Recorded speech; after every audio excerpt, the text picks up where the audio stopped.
Looking at moral development, and I want you to know how complicated moral development actually is. And what I mean by that is we have to have a certain amount of maturity to really reach a higher level of morality. So, many parents want their children to develop moral values and behave in certain ways which they consider good. It's important to know that moral development comes as a result of development in other areas that we've already discussed in this course and other sections. But here's what it takes to develop mature moral values. A child needs to, number one, know the realities of life, the meaning of truth and falsehood, and the results of deception. Number two, to be able to think maturely and flexibly, consider the long-term results of his actions, and look at all aspects of a situation. We've already said the brain isn't even there yet until 21-ish. Number three, have a sense of herself as an independent human being rather than someone who blindly obeys rules or disobeys them.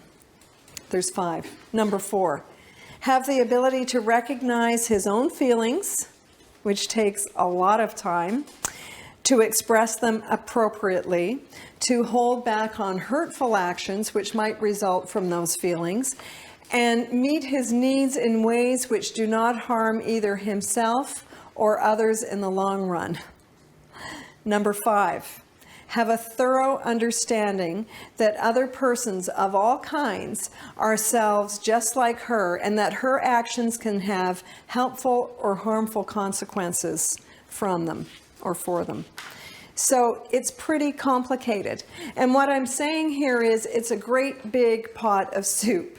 You're not necessarily going to see the penny drop and witness your kids have these incredible moral values where they're, thinking of other people's feelings and just doing all the right things because they want to be treated like, the golden rule, etc. It takes a lot of maturity, childhood and then some, to be able to get to this place where you're actually going to see moral development. Now, we've broken stages of moral thinking into 3 categories. There's actually many more, but we've broken it down to reward and punishment, law and order morality, and love your neighbor morality.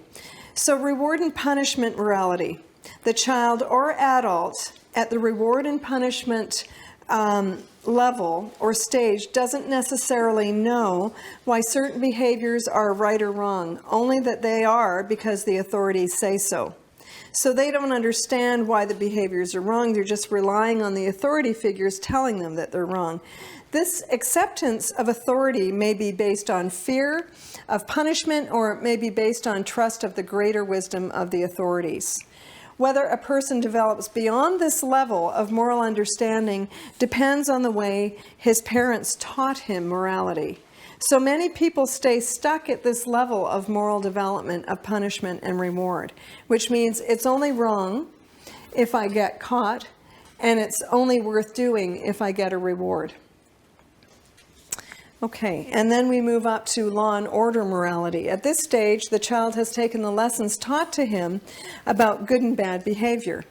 He takes the laws and rules laid down by society as absolute and right. His moral sense is still based on obedience rather than an inner sense of what is right. Kohlberg's research shows that many adults still have moral values at this level. And if a person's moral values, this is kind of dry, but I think it's important.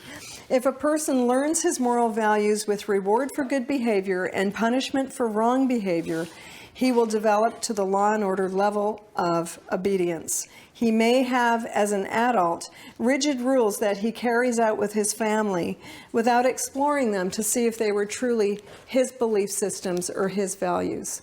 So someone who stays stuck at this kind of law and order level of moral development will stick to the rules and, these are the rules and we're going to do it, damn it, but they're not questioning what those rules are really about. And they're not asking themselves, is this really a value for me? Is this really something that I believe? So they, continue with these rigid rules in their own parenting experience.